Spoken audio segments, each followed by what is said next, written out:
நம்ம ஆளுங்க தானே நம்மள இவ்ளோ தூரம் சப்போர்ட் பண்ணி கூட்டிட்டு வந்தாங்க. அவங்களுக்கு தெரியாதா அவங்களோட பெஸ்ட் ஹாலிடேஸ் நம்ம கூட தான்னு. GT Holidays, South India's #1 travel brand. நீங்க மாசி படத்துல அர்ஜுன் சார் கூட நடிச்சிருந்தீங்கல்ல, அந்த படம் அனுபவம். அந்த படம் பார்த்தீங்கன்னா ஆக்சுவலி அதுக்கும் காரணம் ஒருவேளை நீங்க அப்படி இருந்தால் வாய்ப்பு கிடைக்காதோ என்னவோ. சார் 6 பேக் வைக்கிறதுல பெரிய விஷயமே இல்லை சார். தமிழ் சினிமா மட்டும் இல்லாமல் அப்படியே மலையாள சினிமாக்கும் போகிறீங்க மஞ்சுமல் பாய்ஸ் மூலயமா. அந்த படம் வாய்ப்பு எப்படி அமைஞ்சது? நிறைய இன்டர்வியூவில் சொல்லியிருக்கேன், உங்களுக்கும் சொல்கிறேன். விஜய் சாரோடைய பையன் வந்து படம் பண்ணுறாரு, அந்த படத்தில் நீங்களும் நடிக்கிறீங்க. அந்த படத்தில் எப்படி வாய்ப்பு கிடைச்சி அந்த படத்தில் நடிச்ச அனுபவம்? தப்பாக நினைக்கலாம், ஒன்றே ஒன்று சொல்கிறேங்க. நான் பழகின மக்களில் வந்து இந்த படம் வந்தால் மிகப்பெரிய ஒரு லைஃப் நமக்கு என்ட்ரு ஆகிடும்ன்ற ஒரு ஃபீலில் இருந்தேன். கடைசியில் பார்த்தீங்கன்னா சினிமாவில் வந்துட்டு உங்களுக்கு யார் பெஸ்ட் பேருன்னு கேட்டால் எல்லாருமே ஒரே நேரத்தில் சொல்கிறது என்னென்னா அரவிந்த் சேஜு தான். ஸோ அவரோட பணியாற்றின அனுபவம் பற்றி சொல்லுங்கள்.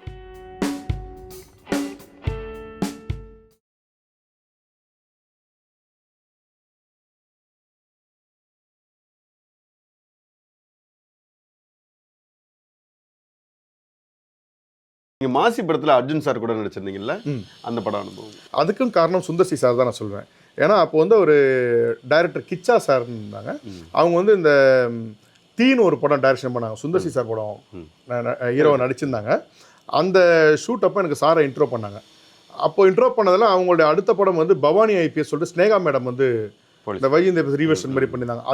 அதில் ஒரு அழகான சூப்பர் கேரக்டர் எனக்கு கொடுத்தாங்க. நெகட்டிவ் கேரக்டர் எனக்கு இல்லை. அதே கம்பெனி வந்து மாசி அர்ஜுன் சார் படம் எடுக்கும்போது அப்போ ஹைதராபாத்துக்கு அவுடோர் போயிருந்தோம். எனக்கு சொன்னது வந்து இன்னொரு கேரக்டரால் நான் அதுக்காக போயிருந்தேன். அங்கே போகும்போது அர்ஜுன் சார் வரதுக்கு முன்னாடி அவர் கூட இருக்க அந்த போர்ஷன்ஸ்லாம் எடுக்கிறது இன்னொரு ஆர்டிஸ்ட் ஒருத்தரை ஃபிக்ஸ் பண்ணியிருந்தாங்க. அவர் பார்த்தீங்கன்னா நிறைய டேக் போயின்னு இருந்துச்சு அவர் தனியாக எடுக்கும்போது.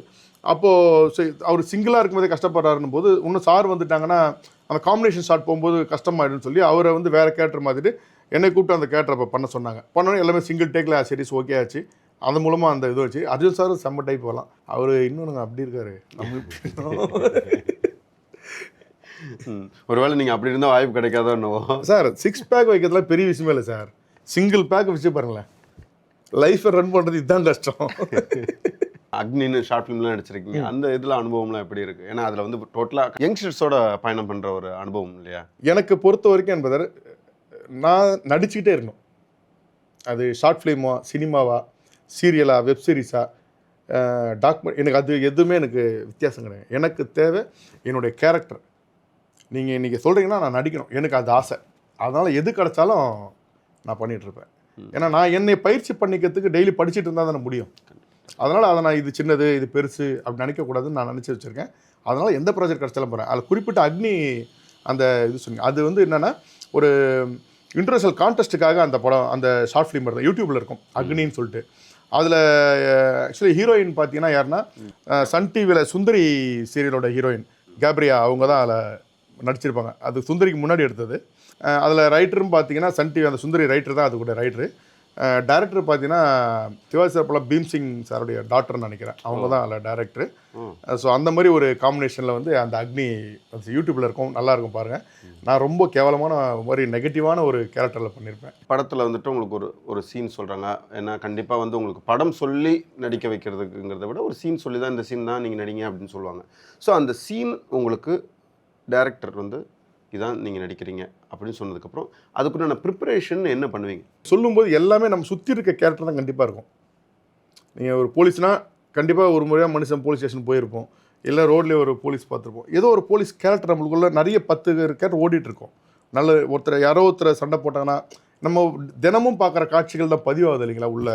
அந்த பதிவாகிறதுலேருந்து நீங்கள் சொல்கிற கேரக்டர் அந்த இடத்துல நம்ம வெளியில் எடுத்து இதை இந்த இடத்துல நம்ம என்ன டைமிங்கில் பண்ணால் நல்லாயிருக்கும்னு நம்ம ஒரு ப்ரிப்ரேஷன் பண்ணிக்கிறோம். அவ்வளோதான். தமிழ் சினிமா மட்டும் இல்லாமல் அப்படியே மலையாள சினிமாக்கும் போகிறீங்க மஞ்சுமல் பாய்ஸ் மூலயமா. அந்த படம் வாய்ப்பு எப்படி அமைஞ்சது? மஞ்சுமல் பாய்ஸ் படம் வந்து பார்த்தீங்கன்னா நான் நிறைய இன்டர்வியூவில் சொல்லியிருக்கேன், உங்களுக்கும் சொல்கிறேன். விஜய் டிவியில் வந்து மகாநதின்னு சொல்லிட்டு ஒரு மெகா சீரிஸ் இப்போ சக்ஸஸ்ஃபுல்லாக போயிட்டுல அதில் நடிச்சிட்டு இருந்தேன். அப்போது பிகினிங்கில் வந்து கொடைக்கானல் தான் நிறைய போர்ஷன் ஷூட் பண்ண போவோம். அப்போ ஷூட் பண்ணும்போது அங்கே கிளிப்டன் சொல்லி ஹோட்டலில் தான் நான் தங்கியிருப்பேன். அதே ஹோட்டலில் அந்த மஞ்சுமல் பாய்ஸ் டீம் வந்து ஷூட்டுக்காக வந்திருந்தாங்க. அவங்க காஸ்டிங் எல்லாம் அதுக்கு முன்னாடி 8 மாதம் முன்னாடி முடிச்சு என்னென்ன கேரக்டர்ன்றதை ஃபிக்ஸ் பண்ணிட்டாங்க. படப்பிடிப்பு நாளிலேருந்து ஆரம்பிக்க போகிறான்னு சூழல வந்து ஸ்டே பண்ணி அப்போ அந்த ஒரு ஜென்ரலாக மீட் பண்ணும்போது அந்த டைரக்ஷன் டீமில் எல்லோரும் வந்து பேசிகிட்டு இருக்கும்போது நல்லா பழகுவாங்க பசங்க. நாங்கள் சூப்பர் டைப், இந்த ஈவோலாம் கிடையாது. இங்கே தான் கொஞ்சம் ஹெலிகாப்டரில் போகிற மாதிரிலாம் சிலர் இருக்காங்க. அங்கே வந்து நல்லா பேசுகிறாங்க அந்த பசங்க. பேசும்போது அப்போது அந்த வாய்ப்பை நான் கேட்டிருந்தேன். அவங்களும் பேசினாங்க. ஒரு சின்ன ஒரு போலீஸ் கேரக்டர் மட்டும் இருக்குது, நடிக்கிறீங்களா அப்படின்னாங்க. ஓகே சார்ண்ணே. அடுத்த ஒரு 1 வீக்குள்ளாரே மேக்ஸிமம் கமிட் பண்ணி வர சொன்னாங்க. ராமையான்னு சொல்லிட்டு ஒரு கேரக்டர் அந்த ஸ்டேஷன் எபிசோடில் இதில் வரும்போது பிகினிங்லேயே வந்துடும். அதில் இன்னொரு சின்ன வலியும் இருக்குது எனக்கு. ஒரு 2 முக்கியமான சீன் இருந்து போயிடுச்சு. அந்த பசங்க வந்த உடனேயும் ஸ்டேஷன் கம்ப்ளைண்ட் கூட வந்திருப்பாங்க. அதுக்கப்புறம் கட் பண்ணால் நான் இன்ஸ்பெக்டர் ரூமுக்குள்ளே போவேன். வெளியே வந்து அடிப்பார். உள்ளே எனக்கு அவருக்கும் நடந்த ஒரு விஷயம் வந்து படத்தில் வரல. அது வந்துருந்தால் இன்னும் கொஞ்சம் எனக்கு இது வந்துடும். அதே மாதிரி அதுக்கு அடுத்து இன்னொரு சீனும் கட் ஆயிருச்சு. அது ஏன்னா வேறு வழியில் கட் பண்ணி தான் ஆகணும். அவ்வளோ நல்ல விஷயங்கள் அதில் இருந்துச்சு. இந்த படத்தில் நான் வந்து த்ரூ அவுட்டாக நான் வந்து பண்ணியிருக்கிறேன் அப்படின்னு சொல்லிட்டு நீங்கள் போய் பார்க்கும்போது அதில் வந்து உங்கள் காட்சிகள் வெட்டப்பட்டிருக்கும் போது உங்களுக்கு மனநிலை ஏற்பட்டிருக்கும்? அது ரொம்ப அனுபவிச்சிருக்கிற பாஸ். உதாரணத்துக்கு சொல்லணும்னா மாயா கண்ணாடின்னு சேரன் சாருடைய டைரக்ஷனில் ஒரு படம். அந்த படத்தில் கதை வந்து இன்னும் எனக்கு பிடிக்கும். ஏன்னா ஒரு வகையில் நானும் அதுதான் அவரோட சாரோட கேரக்டர் தான் பண்ணிட்டுருக்கேன். ஏன்னா தினமும் எல்லாருமே என்ன பண்ணுவோம், இன்றைக்கி ஏதாவது இப்போ ஒரு வேலைக்கு போகிறோன்னா சம்பளம் வந்துடும். தொழில் பண்ணுறவங்க என்ன பண்ணுவோம், இன்றைக்கி ஒருத்தர் இன்சூரன்ஸ் போட்டு சம்பாதிக்கலான்னு போவாங்க. ஒருத்தர் இதுன்னு ஒரு விஷயங்கள் முயற்சி பண்ணிடுவோம். அந்த முயற்சியோட எட்ஜு வந்து அவர் ட்ராக் மாற்றும். அது மாதிரி வந்து அந்த படத்தில் ஒரு முக்கியமான ஒரு போஸ்டர் வந்து எனக்கு இருந்துச்சு. 2 கெட்டப் சேஞ்சு. ஆக்சுவலி சார் வந்து பார்த்தீங்கன்னா ஸ்மக்லிங் மாதிரி ஒரு இதில் லாஸ்ட்டில் வந்துடுவார். அவருக்கு வந்து ஒரு கண்ட்ரோல் பண்ணுற ஒரு கேரக்டராக இருந்து போயிட்டுருக்கோம். அதன் பிறகு பார்த்தீங்கன்னா ஒரு பாசிட்டிவ் கேரக்டராக இருந்து கன்வெர்ட் ஆச்சு. ஸோ இந்த போர்ஷன்ஸ் எல்லாமே பார்த்தீங்கன்னா ஷூட் முடிஞ்சு டப்பிங் எல்லாம் பேசிட்டு வந்தேன். பரவாயில்ல, சேரன் சார் படம் ஒரு மிகப்பெரிய ஒரு 1-to-1 சீனாக போயிட்டுருச்சு. அதில் இந்த படம் வந்தால் மிகப்பெரிய ஒரு லைஃப் நம்ம என்ட்ரு ஆகிடும்ன்ற ஒரு ஃபீலில் இருந்தேன். கடைசியில் பார்த்தீங்கன்னா இளையராஜா சார் வந்து ஒரு நல்ல ஒரு மாண்டேஜ், அந்த சாங் சூப்பராக போட்டிருந்தார். அந்த சாங்கில் வந்து அந்த போர்ஷன் வந்து அப்படியே மாண்டேஜில் போச்சு. அதெல்லாம் படத்துடைய நகர்வில் வந்து அது நகர்ந்து போயிடுச்சு. செவிக்கு கிடைச்ச இன்பம் வந்து எனக்கு இங்கே கிடைக்கல உண்மையை சொல்லணும். ஏன்னா சாருடைய சாங்கில் நான் வந்து பாடி நடிகள் நான் இது பண்ணாலும் அதில் மாண்டேஜ் என்னோட போர்ஷன் வந்தது நல்ல ஒரு பாட்டு, சந்தோஷம். இது செவிக்கு விருந்து. ஆனால் எனக்கு விருந்து இல்லை. ஏன்னா சினிமான்றதை பொறுத்த வரைக்கும் உண்மையில் பாச ரொம்ப கஷ்டம். சீரியலுக்கும் சினிமாவுக்கும் இருக்க வித்தியாசமே பார்த்தீங்கன்னா, நீங்கள் ஒரு சினிமா எவ்வளோ பெரிய நட்சத்திரங்கள் படம், டைரக்டர் படம் எதுவும் எடுங்க, நீங்கள் கமிட் ஆகும்போது ஒரு சின்ன ஒருத்தர் நடிக்கிறதுக்கு கமிட் ஆனால் அவருக்குள்ள ஒரு பெரிய ஒரு நம்பிக்கையும் ஆசையும் இருக்கும்.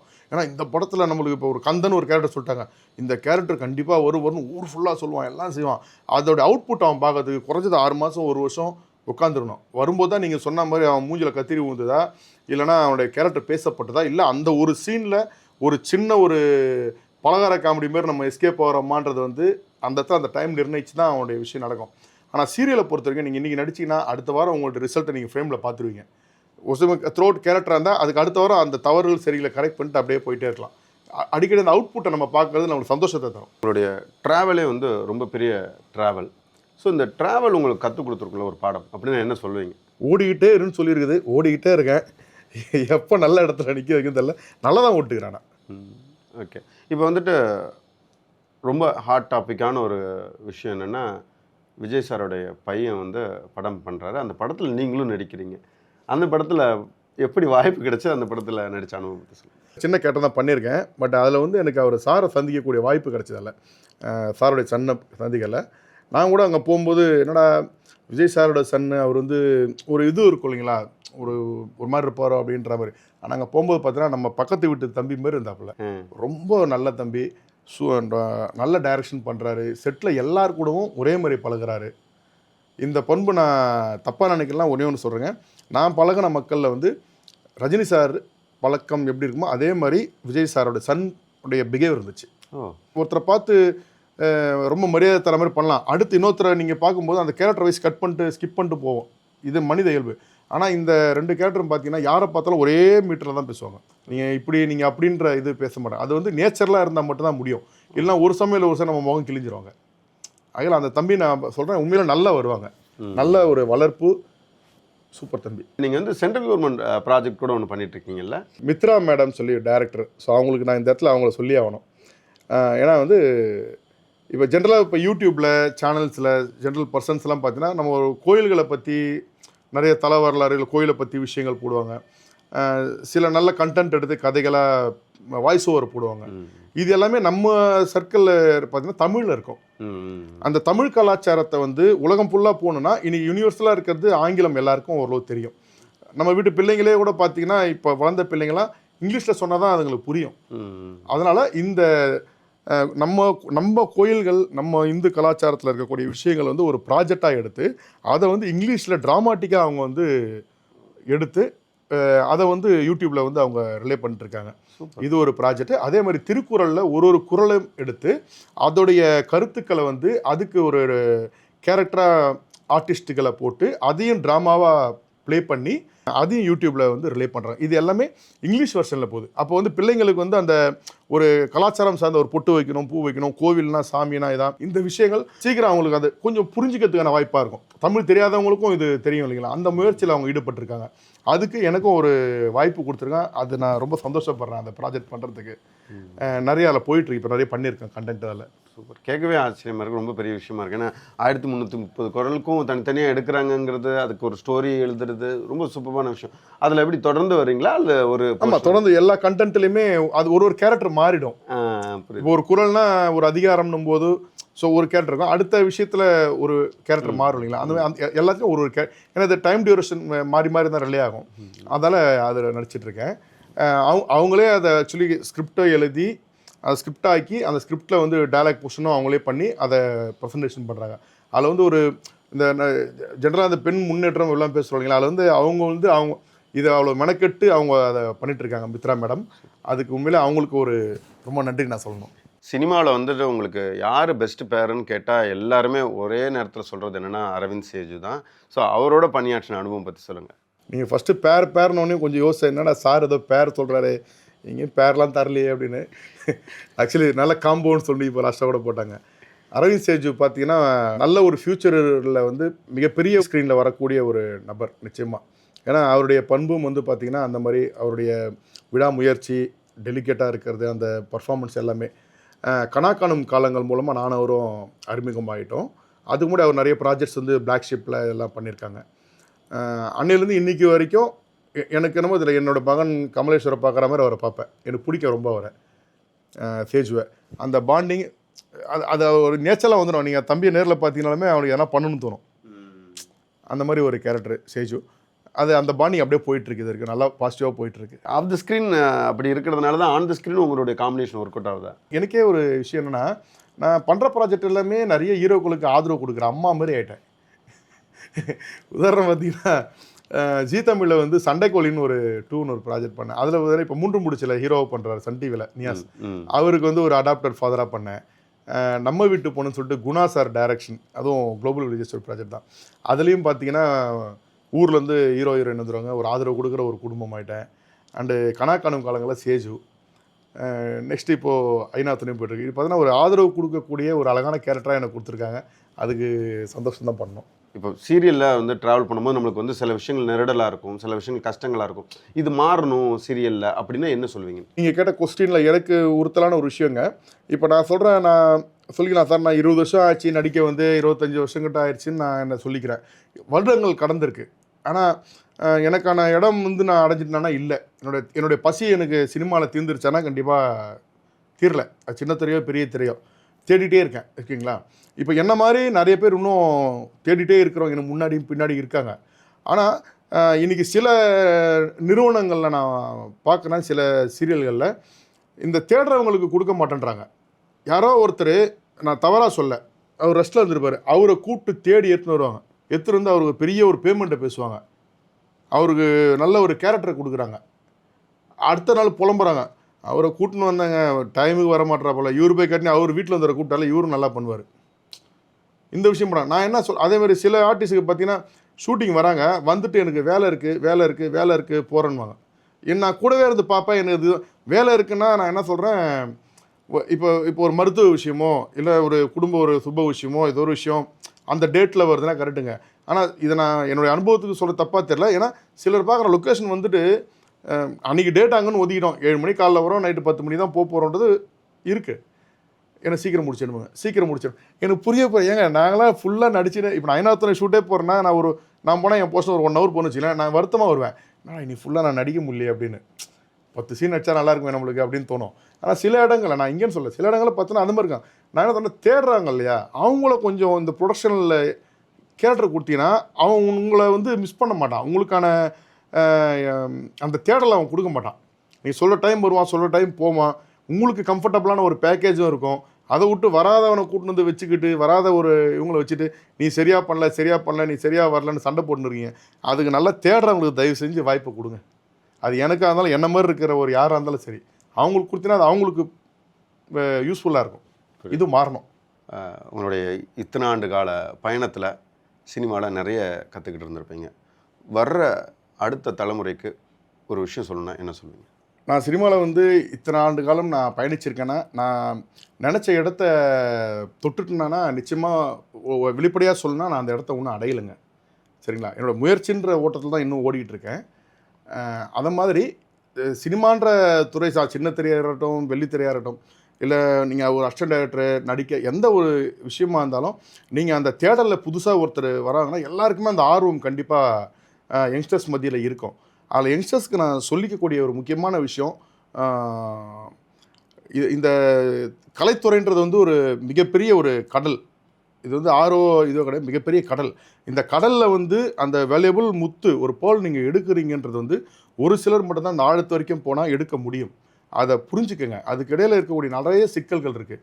ஏன்னா ஒரு இயக்குனர் ஆகணுன்ட்டு நீங்கள் முயற்சி பண்ணிருப்பீங்க. அதுக்கு உங்கள் பின்னாடி இருக்கக்கூடிய உங்கள் ஃபேமிலியும் கொஞ்சம் யோசிச்சுக்குங்க. ரெண்டாவது, ஒரு பைக் ஓட்டினா பெட்ரோல் இருக்கணுன்ற மாதிரி நீங்கள் பயணிக்கணும், இதை தொடர்ந்து பயணிக்கணும். உங்களுக்கு ஒரு சர்வேல் பண்ணுறதுக்கு ஒரு ஆன்லைன் ஆஃப்லைன் பிஸ்னஸாக ஒரு தொழிலை ஏதாவது ஒன்று, அது வந்து இந்த ஃபுட் டெலிவரி இருக்கலாம், இல்லை எந்த மாதிரி வேணா இருக்கலாம், ஒரு தொழிலை வச்சுக்கோங்க. அந்த தொழிலில் வரக்கூடிய வருமானம் ஒரு சின்ன வருமானமாக இருந்தாலும் அது உங்கள் கையில் இருந்துச்சுன்னா நிச்சயமாக நீங்கள் ஓடுறதுக்கு அது ஒரு எனர்ஜி உங்களுக்கு கொடுக்கும். அது இல்லாமல் நீங்கள் தனித்து இதிலே முயற்சியை பண்ணிட்டு இருந்தீங்கன்னா ஒரு சூழ்நிலை உங்களுடைய குடும்ப சூழ்நிலையாலேயோ அல்லது நீங்கள் ஏதோ ஊர்லேருந்து வந்து இங்கே தங்கியிருப்பீங்க, ஏதோ பண்ணிகிட்ருப்பீங்க, அதில் நீங்கள் ஒரு மிகப்பெரிய ஒரு ஸ்ட்ரகிளில் போய் லாக் ஆகிடுவீங்க. உங்களுடைய இடத்த நீங்கள் அடைய முடியாதுன்னு நினைக்கிறேன். அதனால் ஒரு ஆஃப்லைன் ஆன்லைன் ஏதோ ஒரு தொழில் உங்களுடைய வருமானத்துக்கு பண்ணிக்கோங்க. அது கூடவே எழுப்புங்க. இதுக்கும் ஒரு இலக்கு வச்சுக்கோங்க. ஏன்னா நிறைய பேர் தம்பிகள் நான் பார்க்குறேன், அசிஸ்டன்ட் நான் வந்து படம் பண்ணிட்டு தான் கல்யாணம் பண்ணேன். உங்கள் லட்சியத்துக்கு நீங்கள் பண்ணுறது நல்லது, அது எப்போவுமே நம்ம கையில் கிடையாது. கண்டிப்பாக நம்ம அது வரைக்கும் நம்ம பாசிட்டிவாக தான் ஓடிக்கிட்டே இருப்போம். ஓடுங்க, நான் தப்பு சொல்ல. பட் அந்த காலகட்டங்கள் அவங்களோட விஷயங்கள், அவங்க சார்ந்திருக்க குடும்பத்தில் நடக்கக்கூடிய விஷயங்கள் இருக்குது. அதனால் ஒரு வருமானத்துக்கு ஒரு விஷயத்தை பண்ணிகிட்டே உங்களுடைய தேடலை தேடுங்க. நீங்கள் வெற்றி பெறுங்க, சந்தோஷமாக இருங்க. இதுக்காக உங்கள் ஃபேமிலியை வந்து ஸ்ட்ரகிளாக விட்டுறாதீங்க.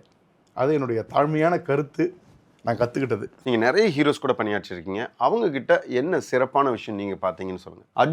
அர்ஜுன் சார்ட்ட வந்து அவர் சுந்தர் சி சார் பற்றி, சூர்யா சார் வந்து கஜினியில் விஜய் சேதுபதியா அவர் நான் பக்கத்தில் இருந்து பார்த்தோம். படத்தில் பார்க்கும்போது 1 week 10 days நான் நடித்தேன் சிவாஜி ராயத்தின்னு நினைக்கிறேன். ஷூட் அவரில் பிரேக்கில் பார்த்தீங்கன்னா நம்ம சாராச்சன் தள்ளி இருந்தோட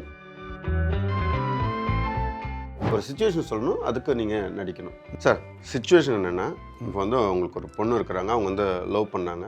அந்த லவ் பண்ணுற பையன் வந்து ஏமாற்றிட்டு போயிட்டார். ஆக்சுவலி 21 வயசு வரைக்கும் வளர்த்த அப்பாவுக்கு பொண்ணு பார்க்கும்போது எப்படி இருக்கும்?